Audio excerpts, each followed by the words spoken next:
Halo semuanya, saya Nisa Rika Valeriana dan selamat datang kembali di video edukasi kali ini. Nah, pada video sebelumnya kita udah membahas tentang peer-to-peer lending. Nah, pada bagian kedua ini kita akan membahas salah satu layanan pendanaan berbasis teknologi yang tidak kalah menarik, yaitu crowdfunding. Crowdfunding ini banyak digunakan untuk pendanaan proyek kreatif, UMKM sosial, hingga bisnis rintisan. Agar kita bisa memahami konsepnya dengan jelas, kita akan kupas tuntas mulai dari pengertian, cara kerja, jenis-jenisnya, hingga analisis layanan crowdfundingnya. Jadi kita masuk ke pengertian crowdfunding terlebih dahulu.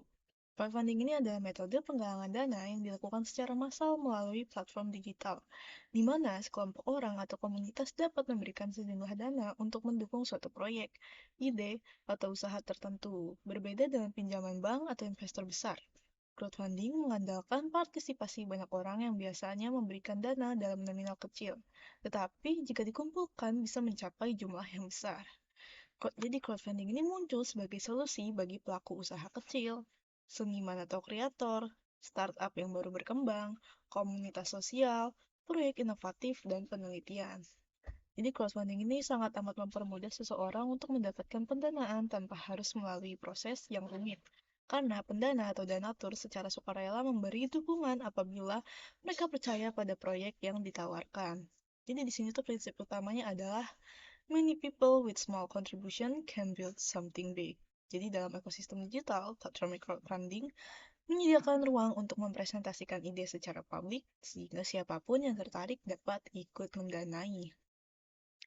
Lalu kita masuk ke bagaimana cara kerja crowdfunding. Cara kerjanya ini cukup sederhana tetapi memiliki tahapan yang jelas. Yang pertama, dia akan membuat campaign. Jadi, pemilik proyek atau kreator membuat campaign yang berisi dengan judul proyek, tujuan penggalangan dana, deadline pendanaan, cerita dan latar belakang, total dana yang dibutuhkan, reward, yang dimana ini sifatnya jika ada atau optional, lalu yang terakhir video atau gambar yang mendukung. Jadi campaign yang menarik sangat menentukan keberhasilan pendanaan. Lalu yang kedua, publikasinya ke platform. Setelah dibuat, campaign dipublikasikan ke platform crowdfunding. Platform berperan sebagai wadah untuk mempromosikan proyek agar bisa ditemukan banyak orang. Campaign ini biasanya ditampilkan bersama total dana yang terkumpul, jumlah pendukungnya, sisa hari penggalangan, dan progres persennya. Lalu yang ketiga, pendukung atau donatur yang memberikan dana. Masyarakat yang tertarik dapat memberikan kontribusi dalam bentuk donasi, pembelian produk atau pre-order, pendanaan usaha, dan dukungan moral. Jadi nominal ini fleksibel mulai dari puluhan ribu hingga jutaan rupiah. Lalu yang keempat, dana dikumpulkan dalam periode waktu tertentu. Setiap campaign memiliki target dana dan batas waktu. Misalnya, targetnya 100 juta.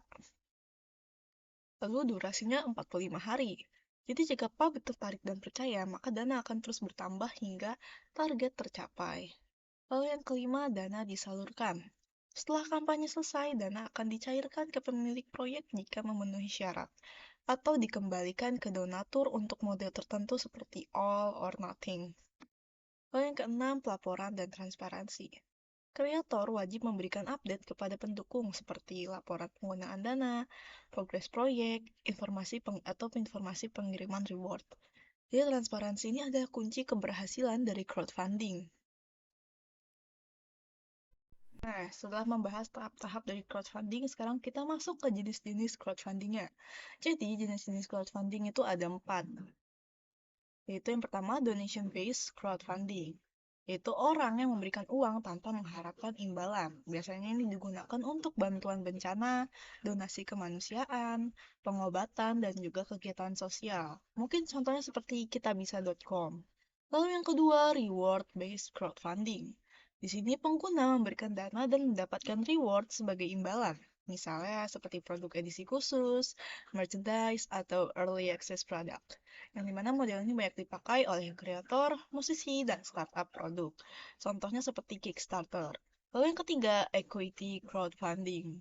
Pendana mendapat saham atau bagian kepemilikan bisnis. Bentuk ini mirip seperti investasi. Yang dimana ini cocok untuk startup, bisnis rintisan, UMKM yang berkembang. Yang dimana contohnya seperti Bizer atau Santara. Lalu yang keempat yaitu lending based crowdfunding. Mirip peer-to-peer lending, tetapi fokus pada pendanaan bisnis tertentu. Pendana memberikan pinjaman dan mendapatkan pengembalian berupa bunga.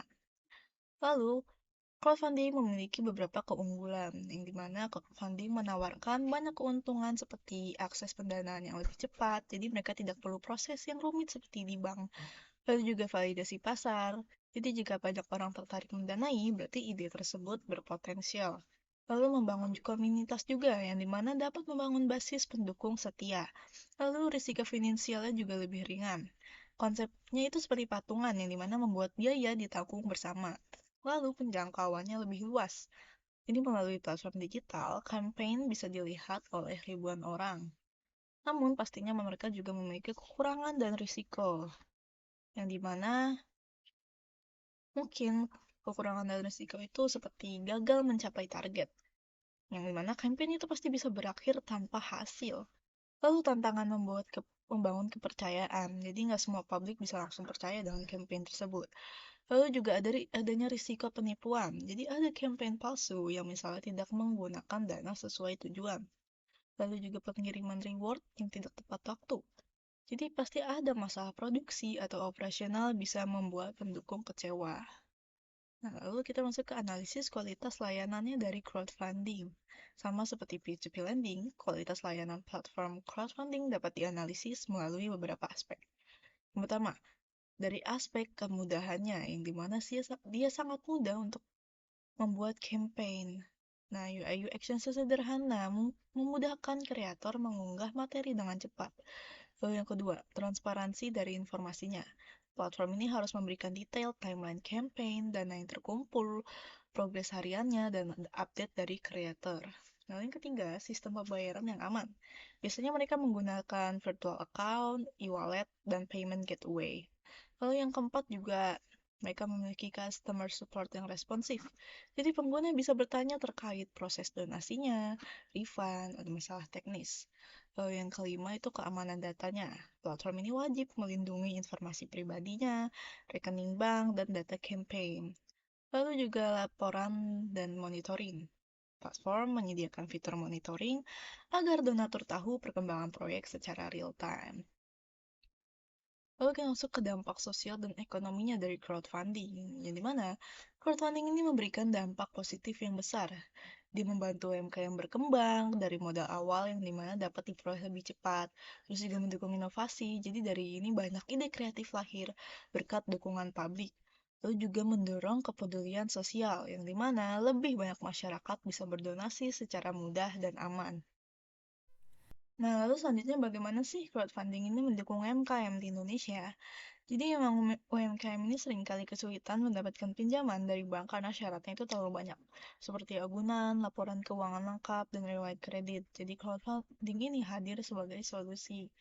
Jadi manfaatnya untuk UMKM antara lain itu meningkatkan akses permodalan tanpa jaminan yang berat, menguji daya tarik produk melalui minat masyarakat, membangun komunitas awal yang akan menjadi pelanggan loyal, meningkatkan visibilitas brand karena kampanye crowdfunding biasanya dilakukan secara online. Contohnya, UMKM lokal yang ingin meluncurkan produk minuman baru dapat membuka kampanye crowdfunding untuk memproduksi batch pertama. Calon konsumen bisa membeli paket early supporter sehingga pelaku usaha punya modal awal tanpa berutang. Nah, jadi selanjutnya ada mungkin tips atau saran untuk melakukan crowdfunding ini. Pertama, kita harus menggunakan storytelling yang kuat. Jadi crowdfunding ini sukses bukan karena produk aja, tetapi karena cerita di baliknya. Jadi kita harus menjelaskan di sini mengapa proyek ini penting, masalah apa yang ingin diselesaikan, apa dampaknya bagi masyarakat atau pengguna, juga cerita yang menyentuh emosional membuat orang lebih ingin mendukung. Lalu kita juga harus menentukan target dana yang realistis. Jangan terlalu kecil, jangan terlalu besar. Gunakan perhitungan yang jelas, seperti dari biaya produksi, biaya operasional, atau biaya reward, dan biaya platform. Jadi target yang realistis ini lebih mudah dipercaya pendukung. Lalu juga kita harus menyiapkan konten visual yang meyakinkan, seperti menyediakan video kampanye seperti dari 1 sampai 3 menit saja, lalu foto produk atau prototipe-nya, lalu penjelasan fitur, dan juga roadmap pengembangan yang dimana semakin jelas visual, semakin tinggi kepercayaan publik. Lalu mungkin kita juga bisa membangun komunitas sebelum kampanye dimulai. Kesalahan umum campaigner ini adalah baru mulai promosi saat kampanye ini dibuka. Padahal kunci suksesnya justru ada di pre-launch-nya. Jadi kita harus mengumpulkan email calon pendukung, buat grup komunitasnya, juga tarik perhatian lewat konten teaser, dan crowdfunding yang sukses ini biasanya punya masa awal yang sudah siap dan mendukung. Lalu juga kita mungkin bisa memberikan reward menarik dan nyata. Seperti yang dimana ini untuk reward base, seperti rewardnya harus relevan, jangan terlalu mahal untuk diproduksi, juga bisa memberikan early bird reward untuk pendukung pertama, dan juga jelaskan keuntungan dan risiko dengan transparan. Lalu kita juga bisa mengupdate progres secara rutin. Orang akan berhenti mendukung jika kampanye ini terlihat mati, jadi kita harus melakukan update setiap seperti mungkin 3-5 hari. Terus menampilkan perkembangan, mungkin juga jangan lupa untuk memberikan ucapan terima kasih, dan jelaskan juga milestone yang sudah dicapai. Jadi semakin aktif kamu memberi update, semakin besar peluang dana terus mengalir. Lalu selanjutnya kita bisa mempromosikannya di berbagai platform. Jangan hanya mengandalkan platform di crowdfunding saja. Kalian juga bisa menggunakan platform lain seperti Instagram, TikTok, YouTube Short, Twitter, atau komunitas offline, atau juga yang lain untuk membuktikan meningkatkan peluang sukses hingga 60%. Nah, selanjutnya kita ada masa depan dari crowdfunding ini akan seperti apa sih? Crowdfunding ini tidak akan berhenti sebagai platform penggalangan dana online ke depannya. Akan ada banyak perkembangan menarik yang perlu kamu yang akan ada di crowdfunding ini. Jadi yang pertama, crowdfunding akan jadi tentunya sumber pendanaan utama UMKM. Jadi crowdfunding ini bisa menjadi alternatif yang lebih cepat, lebih mudah diakses untuk UMKM. Lalu juga mungkin nanti di crowdfunding ini akan terintegrasi dengan teknologi AI. Jadi AI ini akan membantu seperti menilai risiko campaign secara otomatis, mengidentifikasi campaign penipuan, memberikan rekomendasi strategi pemromosi, juga membuat scoring kelayakan usaha. Jadi, sistem crowdfunding ini akan menjadi lebih aman dan akurat. Dan juga crowdfunding berbasis blockchain. Jadi teknologi blockchain ini bisa membuat transaksi lebih transparan, juga penggunaan dana tidak bisa dipalsukan, distribusi rewardnya juga lebih cepat, kontrak otomatis melalui smart contracts juga. Jadi dalam 5-10 tahun, model crowdfunding dengan blockchain ini bisa menjadi standar global. Lalu yang keempat, kolaborasi dalam marketplace dan media sosial. Kedepannya seperti platform TikTok, Shopee, dan Tokopedia gitu mungkin akan menyediakan fitur crowdfunding yang terintegrasi sehingga campaigner bisa memvalidasi produk langsung dari pembeli, mengumpulkan dana tanpa pindah aplikasi, dan juga langsung menjual produk setelah kampanye selesai.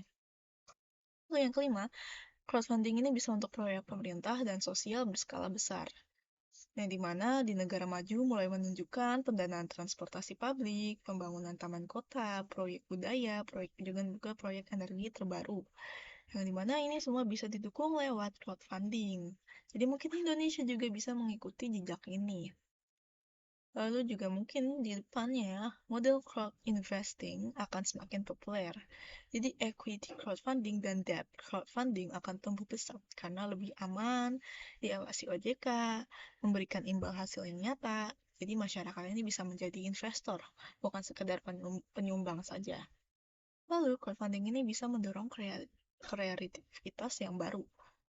Jadi musisi, kreator, atau developer game, desainer, hingga inovator teknologi akan punya tempat untuk menguji ide, membangun audiens, merilis produk yang pertama mereka, juga mencari validasi pasar. Jadi crowdfunding ini akan mendorong lahirnya lebih banyak inovasi lokal. Nah, sebagai penutup, dapat disimpulkan bahwa Network Operating System atau NOS merupakan komponen yang sangat penting dalam pengelolaan jaringan komputer modern. Jadi NOS ini bukan hanya berfungsi untuk menghubungkan perangkat-perangkat dalam sebuah jaringan, tetapi juga menyediakan mekanisme kontrol, keamanan, dan pengelolaan sumber daya yang memungkinkan komunikasi data berjalan secara efisien, stabil, dan aman. Melalui layanan-layanan seperti manajemen user, file sharing, printer sharing, pengaturan hak akses, hingga monitoring kinerja penjaringan, NOS memastikan bahwa seluruh aktivitas dalam jaringan dapat dilakukan dengan terstruktur dan terkoordinasi. Dalam perkembangan teknologi informasi saat ini, peran NOS makin krusial karena kebutuhan akan kolaborasi, penyimpanan data terpusat, dan akses jarak jauh semakin meningkat.